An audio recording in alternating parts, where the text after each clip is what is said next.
Bonsoir à tous et bienvenue dans votre journal. Ce soir, la rédaction accueille Andil Soumaïla, responsable des jeunes du Parti Les Républicains à Mayotte. Bonsoir. Bonsoir à tous. Le conflit à la municipalité de Sada n'en finit plus. La fronde envers Anchia Bamana est à son paroxysme et c'est aujourd'hui tout le parti qui semble concerné. Nous y reviendrons ensemble au cours de ce journal. Mais avant cela, voici les titres de ce mercredi 22 juillet.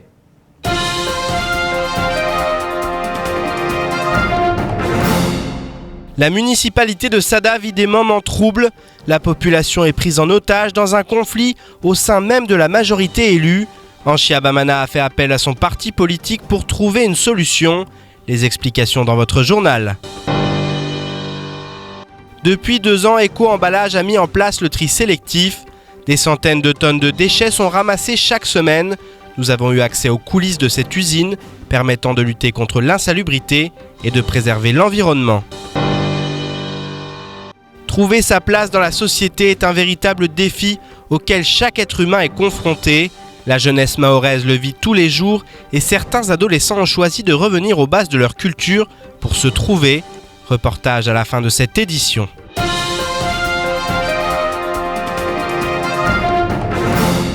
La commune de Sada vit encore et toujours dans la fronde. Au sein du conseil municipal en place, rien ne va plus et la situation ne fait que dégénérer. En effet, depuis plusieurs mois, la maire Anchia Bamana éprouve des difficultés au sein même de sa majorité. 9 élus se sont alliés et refusent son autorité au point de voter contre certains projets promis lors de la campagne municipale. La première édile veut que les choses changent et vite. Elle a donc fait appel à son parti, les Républicains, pour qu'une décision soit prise en interne. La réunion s'est tenue dès 14 h. Les explications dans ce sujet, signé Abbas Alidi et Leslie Vimenet. Rien ne va plus à Sada. Cela fait plusieurs semaines que nous l'évoquons, mais la situation n'évolue pas. 9 élus de la majorité veulent la tête d'Anchia Bamana, qui se bat encore et toujours pour remplir sa mission. Au-delà de ma personne, qu'on arrête d'être omnibulé par ma personne, ce n'est pas l'important. Qu'on obtienne ma démission ou pas, ce n'est pas l'important. L'important, c'est qu'on puisse prendre conscience de dire que cette coalition qui s'est mise en place depuis au mois de mars, les élections départementales dernières, n'apportera rien à la population. Si l'objectif c'est de faire démissionner Anchia Bamana, j'estime qu'il y a nécessité, et c'est ce que j'essaie de faire en matière de communication, au niveau de toute la population, de dire que c'est l'intérêt de la population qui compte. C'est pas Anchia Bamana. Je peux partir, et si je pars, qui dit que les Républicains auront les élections si les élections reviennent? Et si on ne pense pas un peu plus à l'intérêt général, parce que c'est aussi un peu l'expérience que je tire de cette mandature, c'est de dire arrêtons les querelles intestines. Il y a des choses qui datent de très longtemps au niveau du parti à Sada. Si on pensait un peu plus à la population, qu'on soit républicain ou pas républicain, l'intérêt général doit primer dans tout ça. La population fait aujourd'hui les frais de cette bataille politique, une sorte de tradition dans la commune à laquelle Anchia Bamana souhaite mettre fin. Je reste très optimiste.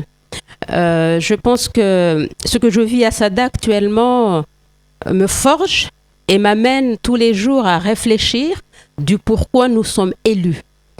Parce que ce qui m'interroge, c'est de savoir comment on peut s'organiser pour détruire sa population. Moi, une chose qui m'interpelle, c'est qu'on a passé effectivement, je viens d'entendre le communiqué de presse du sénateur Tani, effectivement, on a passé 6 ans dans le chaos avec des élections à répétition. Moi, maintenant, je me dis, et sur ce point, je discute aussi souvent avec l'opposition, la vraie, notamment mon collègue élu Saïd Miro, et j'essaie de leur dire effectivement que ce qui s'est passé pendant 6 ans était très dommageable pour la population de Sada. Nous n'avons pas le droit aujourd'hui, et ce qui se fait, l'expérience vécue malheureuse, doit nous servir de leçon pour l'avenir. Dernier affront en date de la part de ses détracteurs. Dimanche, lors d'une délibération municipale, les propositions soumises au vote ont été rejetées en raison d'un vote contre de ces 9 élus issus de la majorité, la goutte d'eau qui a fait déborder le vase. Alors j'essaie effectivement de réveiller les consciences pour dire que nous n'avons pas le droit aujourd'hui en tant qu'élus de massacrer cette population. Parce que quand on se permet de rejeter le contrat de ville, un boulot extraordinaire qui a été fait par les agents communaux. Là, vous faites allusion à la délibération de dimanche dernier. Hein. Tout à fait, parce que c'est l'un des points de l'ordre du jour.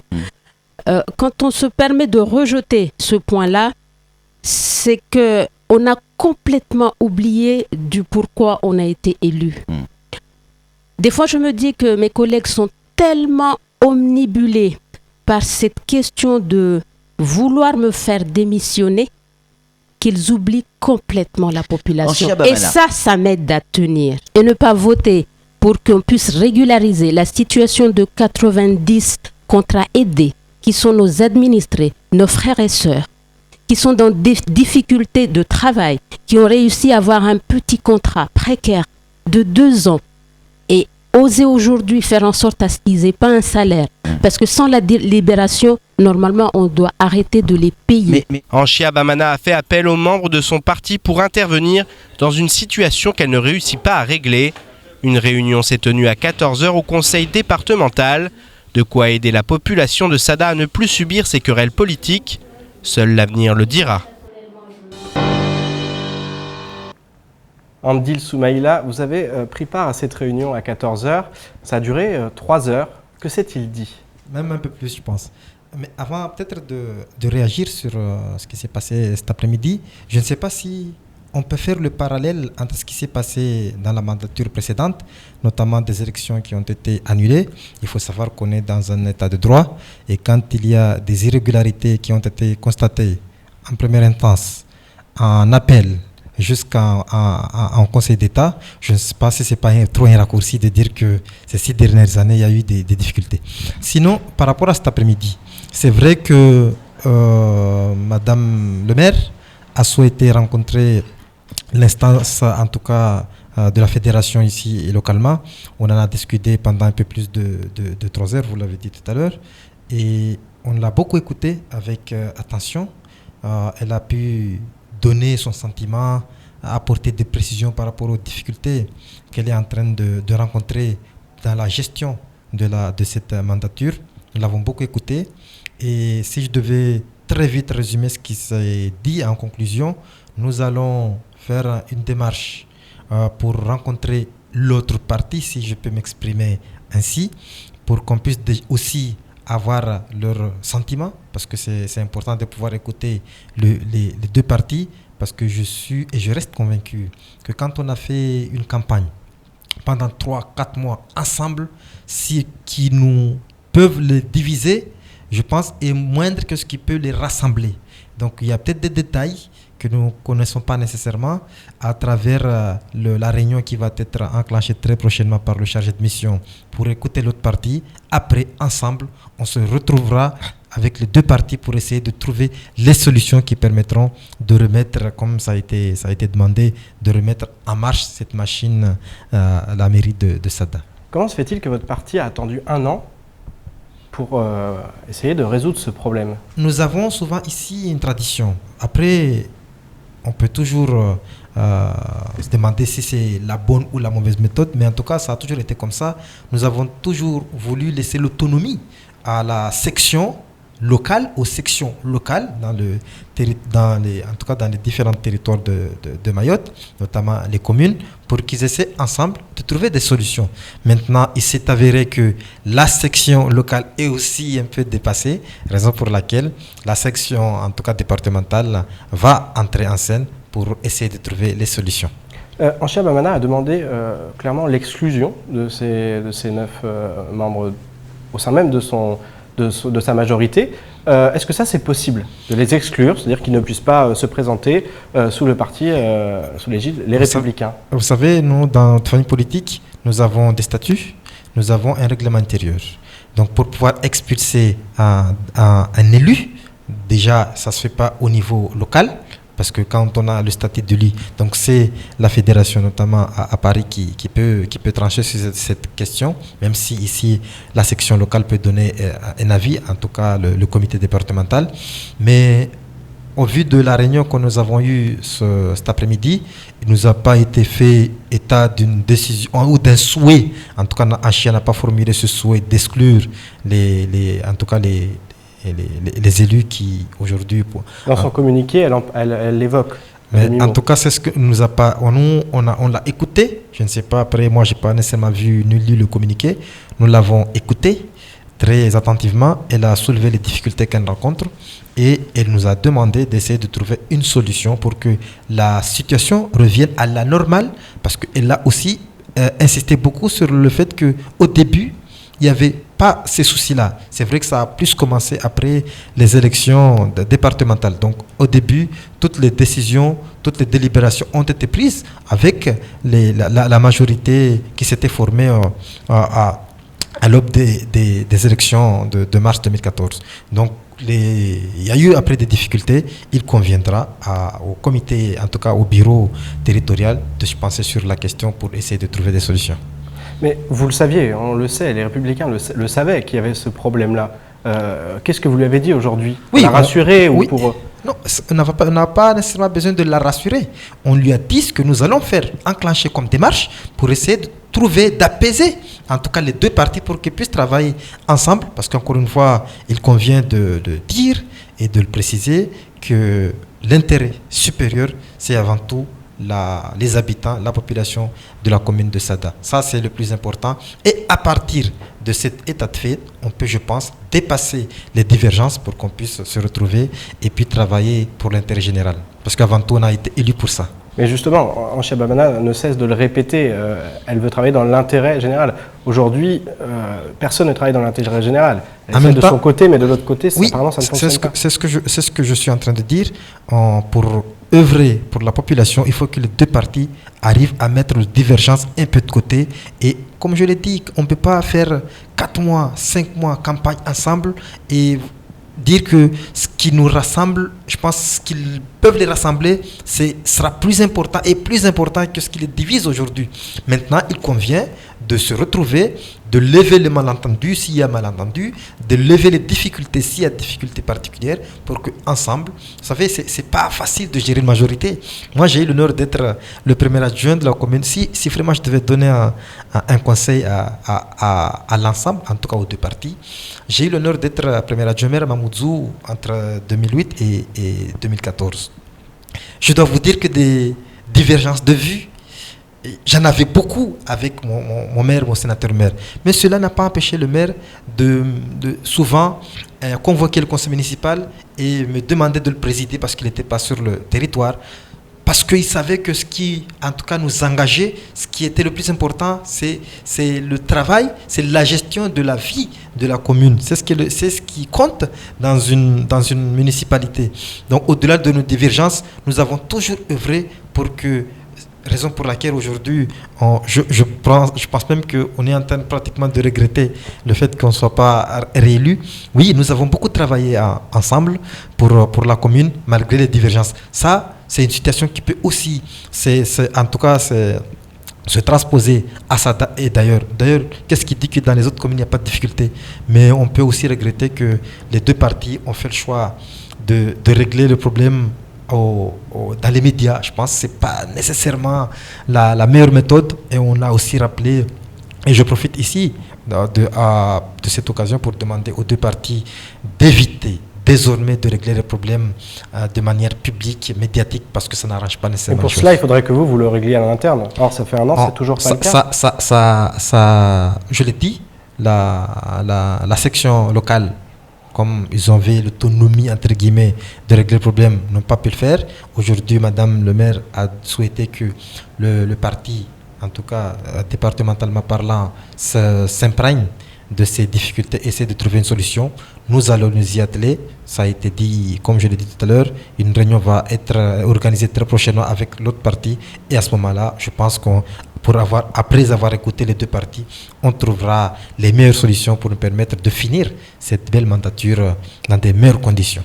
On a quand même l'impression dans ce conflit que derrière, il y a un peu des stratégies politiques, il y a des échéances qui vont arriver bientôt. On le sait, Mansour Kamardine n'était pas présent aujourd'hui. C'est quelqu'un d'important dans la commune de Sada. Est-ce qu'il n'y a pas quelque part derrière des stratégies? Mansour Kamardine n'était pas présent, le président, l'autre coprésident, Sabadine Ibrahim, n'était pas aussi présent. Nous, stratégie, quand il y a stratégie, vous savez, on ne gagne jamais une élection en étant divisé, vous le savez aussi bien que moi. La preuve en est, nous avons perdu les départementales à Sada parce que nous avons été divisés. Donc les stratégies, on les fera, on gagnera ensemble. Donc s'il y a une personne qui fait le choix d'une stratégie individuelle, forcément, elle ne gagnera pas. C'est aussi simple que ça en politique. Il faut être rassemblé, il faut être uni pour pouvoir gagner. Le contraire n'a jamais été prouvé, que l'on gagne en divisant les autres. Merci beaucoup, Andy Soumaïla. C'est moi qui vous remercie. Et on enchaîne avec le conflit à la Somaco. Ce matin, le verdict concernant l'assignation en référé des 5 salariés grévistes a été rendu. Le juge les a condamnés à libérer les accès à l'ensemble des magasins et autres bâtiments de la Somaco et à faire cesser toute gêne sonore. La Somaco avait fait constater par un huissier l'impossibilité pour ces camions de sortir du dépôt de Kaweni pour approvisionner les supermarchés. Les 5 salariés poursuivis ainsi que le syndicat FO seront soumis à une astreinte de 100 € par jour à compter de 13h ce jeudi en cas de non-respect de cette décision. Plus de précisions dans ce reportage signé Shakila Issouf et Leslie Vimenet. Le verdict est tombé, mais la conviction des salariés à mener un combat légitime pour leurs droits prévaut toujours. Ils étaient tous présents au tribunal pour entendre le verdict des juges. Ils sont condamnés par la Cour à régler 1 000 € de frais de justice, ainsi que les frais engagés pour l'intervention d'un huissier, ce qui porte la somme globale à 2 500 € pour l'avocat de la défense. Le temps a manqué pour préparer la plaidoirie. On a eu du mal à organiser notre défense puisque on a voulu faire un constat d'huissier démontrant que la grève était tout à fait pacifiste et il n'y avait aucune entrave au sein des magasins, de tout magasin Somaco, mais malheureusement il n'y a que 3 huissiers à Mayotte, dont un qui est intervenu pour la Somaco. Le deuxième avait un agenda chargé et le troisième... ils sont à La Réunion, donc finalement, nous, on n'a pas pu organiser notre défense. Réunis pour convenir de la suite de leur mouvement, les grévistes se disent prêts à tout pour que leur mobilisation fasse bouger les choses au niveau du droit du travail à Mayotte. D'autant qu'ils ont obtenu une première victoire. Le tribunal a débouté la Somaco de sa demande de pouvoir relever l'identité des personnes qui manifestent. Cette demande ne s'appuyant sur aucun fondement juridique. Pour l'instant, l'avocat n'envisage pas de faire appel afin de laisser place au dialogue. En vertu d'un constat qui a été fait la semaine dernière, ils ont bien vu que ça tenait pas, donc ils ont fait faire un constat lundi après-midi. Et après, les constats, je veux dire, on leur fait dire ce qu'on veut. L'huissier, forcément, à un moment T, il voit ça, il va dire ce qu'il a vu. Mais il n'est pas là en permanence pour voir que les salariés ne barraient pas, ne bloquaient pas les dépôts de la Somaco. Donc du coup, on pourrait contester la décision. On va sûrement pas le faire parce qu'il n'y a pas d'opportunité. Après, par contre, on espère que les salariés et la direction vont pouvoir se rencontrer et que de vraies négociations vont avoir lieu. La Cour a également autorisé la Somaco à recouvrir à la force publique si les blocages se poursuivaient. Mais ce serait un échec pour tout le monde, a indiqué le juge Planck. À voir maintenant si cette première bataille juridique aura pour effet bénéfique l'ouverture du dialogue social. L'unité de stockage des déchets de Longoni tourne à plein régime et propulse Mayotte dans l'ère du tri sélectif. Il y a maintenant un peu plus de 2 ans, Eco-Emballage faisait son apparition sur le territoire, instaurant dans les habitudes de l'île le tri sélectif à travers la pose de centaines de trios. Le succès est au rendez-vous et il vient de franchir une nouvelle étape avec le centre de tri de Longoni, aujourd'hui totalement effectif. Ce matin, nous sommes allés sur place pour découvrir cette nouvelle usine permettant de lutter contre l'insalubrité et de préserver l'environnement. Reportage signé Abbas Alidi et Fred Souleymana. Depuis mai 2013, des centaines de tonnes sont retirées chaque année du circuit de stockage classique des immondices, mais aussi des rues du département.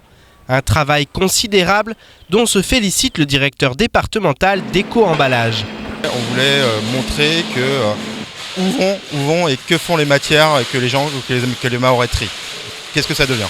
Depuis le démarrage qui a eu lieu en octobre 2013, on est à peu près à 400 tonnes d'emballage qui a été recyclé par la population mahoraise. Globalement, si on arrive là on est à 400 tonnes, Si on était à peu près à 1000 tonnes par an, dans cette usine, on serait déjà, je pense qu'il y aurait déjà beaucoup moins d'emballages qui seraient soit dans les lagons, soit à Zoumonier.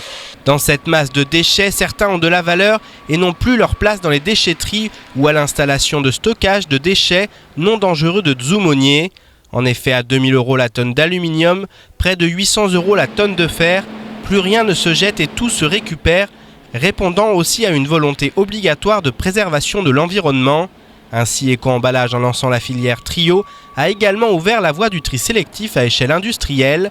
La tâche a été confiée à la Star via le syndicat unique de ramassage des déchets, le CIDEVAM 976, où une unité a été créée à la vallée 3 de Longoni. Nous avons été invités aujourd'hui ici parce que nous sommes des partenaires. Je suis là pour remplacer mon président qui a eu un empêchement ce matin, donc en qualité de directeur, pour représenter mon président.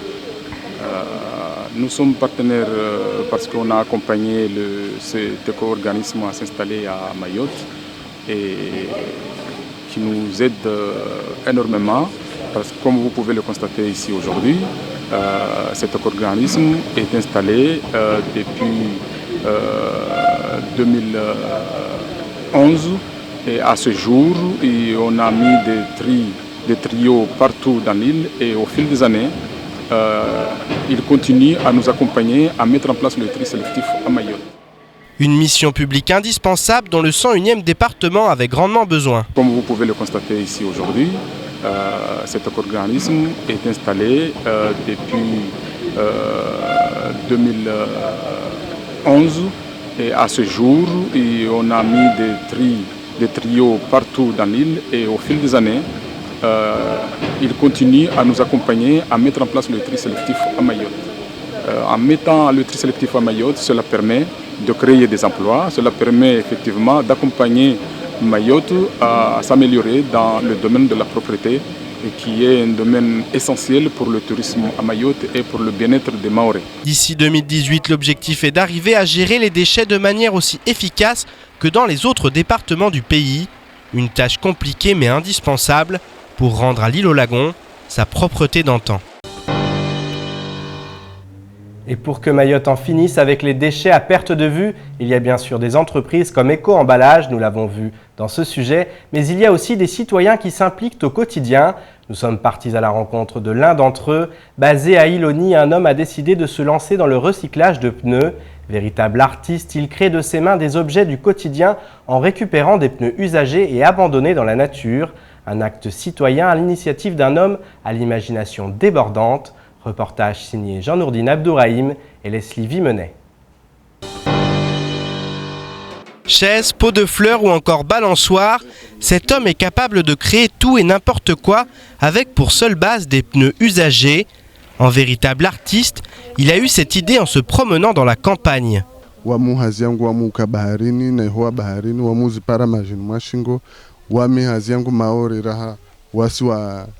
Ndezi malavuni mwana shimaure kandi malavuno tswa shimaure ta malavuni ne leurs para mbala ruzagari za malavuni na malavuni hokavasi mavaremba wenda magari na laru leo za malavuni njukuwa metifanya kalite mbatara himwenda malavuni riparemba zilaru za magari za malavuni be hahuzirumia na manabeti hahuzila tsamba rizlisher zambie mbastoola likemsada hangu likemsada na maure likemsada na wa maure. C'est en rencontrant Madame Coco, qui travaille à la boutique Couleur Afrique de Mamoudzou, que cet homme a puisé son imagination. Elle l'a aidé à créer, même si aujourd'hui le manque de moyens reste encore et toujours un frein à sa productivité.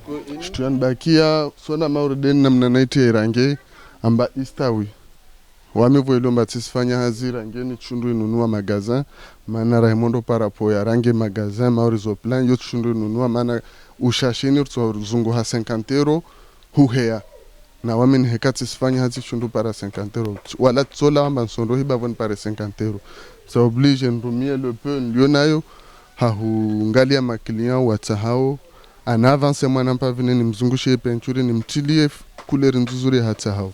Sans emploi, cet homme se sert de ses créations pour se faire un peu d'argent. Les clients commencent à affluer et ce sont eux qui lui donnent le courage de continuer en avançant parfois les frais liés au futur chef-d'œuvre.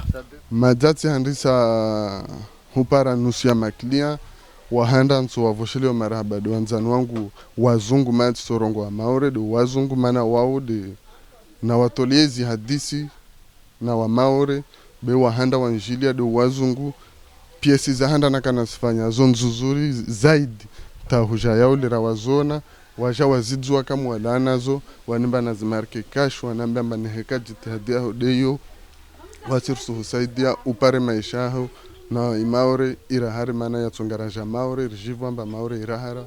Humble mais conscient qu'il détient un véritable don, cet homme souhaite continuer à créer de nouveaux objets. Une bonne nouvelle pour l'environnement et pour tous ceux qui souhaitent redécorer leur intérieur avec ces objets uniques. Le lagon mahorais au patrimoine mondial de l'UNESCO ou encore l'arrivée du comte Nickel, c'est également dans l'actualité de ce mercredi 22 juillet.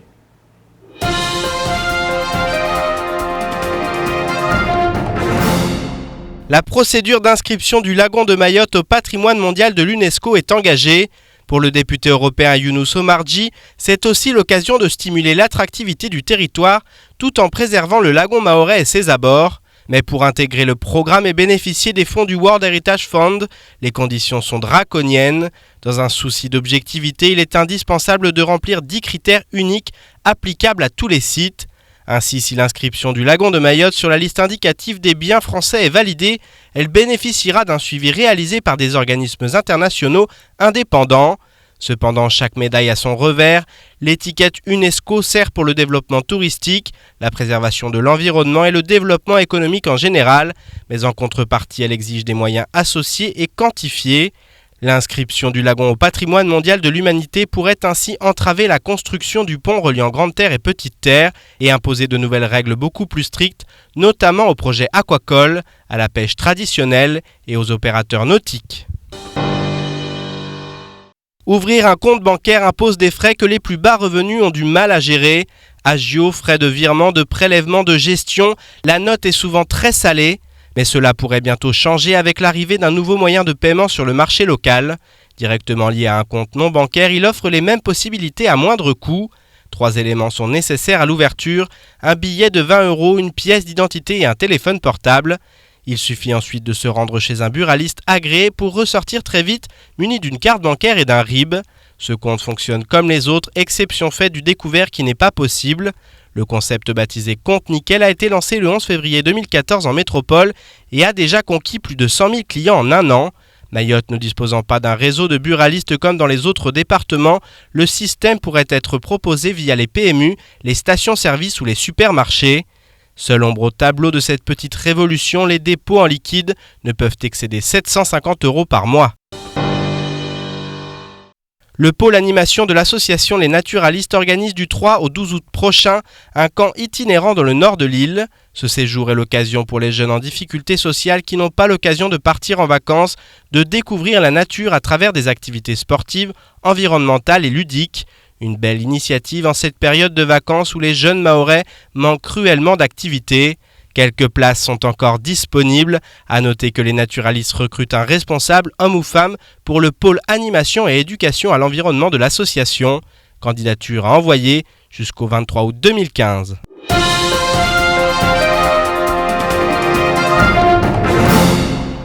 Confrontés à l'urbanisation et au développement économique, les jeunes Mahorais adoptent d'autres modes de vie. Mais à l'heure de traverser les sentiers de l'adolescence, le vide lié à la perte de la culture identitaire refait parfois surface. Sur le parking près du cinéma, nous avons rencontré un groupe de jeunes adolescents qui ont construit une petite cabane de fortune pour s'y réunir et passer le temps. Abdallah Atoumani et leurs camarades cherchent une occupation et quoi de plus convivial que de créer son propre repère. Reportage signé Shakila Issouf et Fred Souleymana. Leur sourire cache souvent un profond mal-être. Ces jeunes puisent leur force en étant ensemble et après avoir construit cette cabane de fortune, leurs liens seront encore renforcés. Ils n'ont plus qu'une idée en tête, montrer à la société mahoraise qu'ils existent à part entière.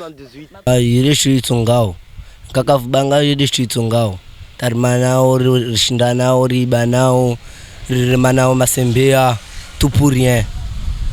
Remplis d'interrogations, ces jeunes qui, depuis le début des vacances, tuent le temps, se retrouvent tous les jours dans ce petit repère. Comme l'explique David Le Breton, professeur de sociologie et anthropologie à l'Université de Strasbourg, il faut se mettre au monde soi-même, puisque la voie n'est plus tracée. Ainsi, à défaut d'avoir comme modèle des grands frères ou des grandes sœurs qui les accompagnent et les soutiennent, ces jeunes se construisent en se côtoyant. La société traditionnelle mahoraise a évolué en abandonnant les bangas qui représentaient pourtant un rite de passage entre l'enfance et l'adolescence. Âgés entre 13 et 15 ans, ce groupe de jeunes se pose des questions sur les filles et ils sont pressés de découvrir une tendresse qui leur fait tant défaut. watu wamoka jiji watu wamoka upinda jiji watu namlemba watu wamopinda jao watu wamofanya jao watu kama pito watu kafanya jao watu suma onumchela la mchpara jivon tukatambishwa bida gonom chela la kemi na kemi wanata mashaka wafanywa chumbole da skizobe timwamta na watu kama mboli vana lawa akenza walala pia zozo kasawa. Il n'est pas évident de trouver sa place au sein de sa famille, de la société mahoraise ou dans le monde professionnel. Alors pour résoudre ce problème, faut-il réinstaurer des rites de passage dans les parcours des adolescents? La question mérite d'être posée à Mayotte. C'est la fin de cette édition. Merci à vous de l'avoir suivi. Dans quelques instants, Ornella Perrine vous présentera la météo. Suivra juste après l'invité du temps de parole en Chiabamana, maire de Sada. Elle était ce matin au micro de Patrick Mian. Pour ma part, j'aurai le plaisir de vous retrouver demain pour une nouvelle édition de votre journal. Excellente soirée à vous sur KTV.